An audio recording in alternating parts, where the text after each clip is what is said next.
человек столкнулся с таким препятствием, попал в тупик.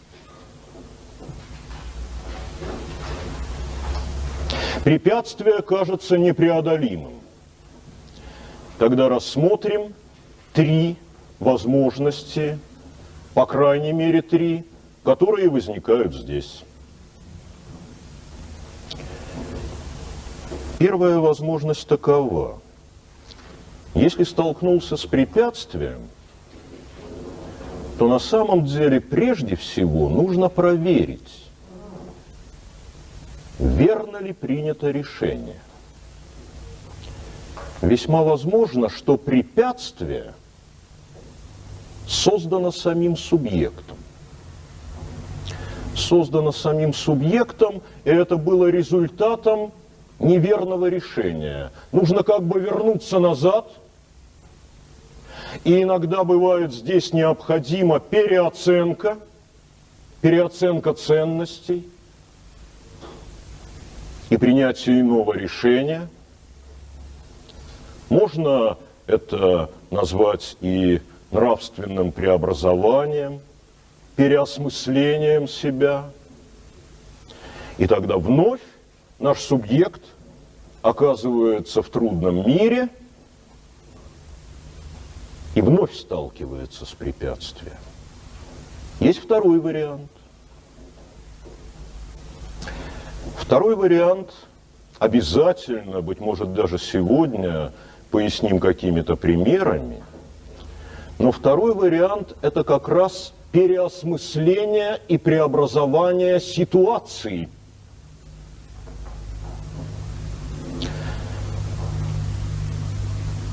Дело в том, что не только психологи личности, но в данном случае и психологи, которые изучают творчество, скажут вам, что подчас, если только принцип верен, если решение правильно, то конфликтная ситуация может быть разрешена.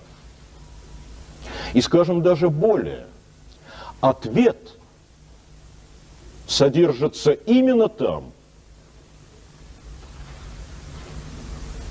где находится конфликт, где находится главное противоречие. Пока оставим это положение без пояснений. Оно требует развернутого анализа и не может быть указано сразу. Но в принципе это именно переструктурирование ситуации. Когда в одной структуре ответ как бы отсутствовал, решения не было, но изменилась структура,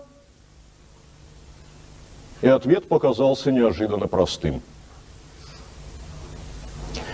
Есть, наконец, третий вариант, о котором мы, наверное, именно сегодня скажем очень спокойно, но и твердо. Если решение правильно, а препятствие все же непреодолимо, то этот последний, третий вариант, не побоимся пафоса, здесь он не является излишним, то в данном случае воля становится жертвенностью, принесением себя в жертву ради адекватности принципа. И, может быть, именно сегодня, вы уж извините, но мне кажется, именно сегодня это можно сказать, в Страстную Пятницу, что высший пример такой жертвенности – это, конечно, крестные муки Христа, и мы, наверное, помним, как он умолял, да? Сын человеческий молит своего подлинного Отца: «Да минует меня чаша сия». И это говорит, молит о пощаде гибнущий организм.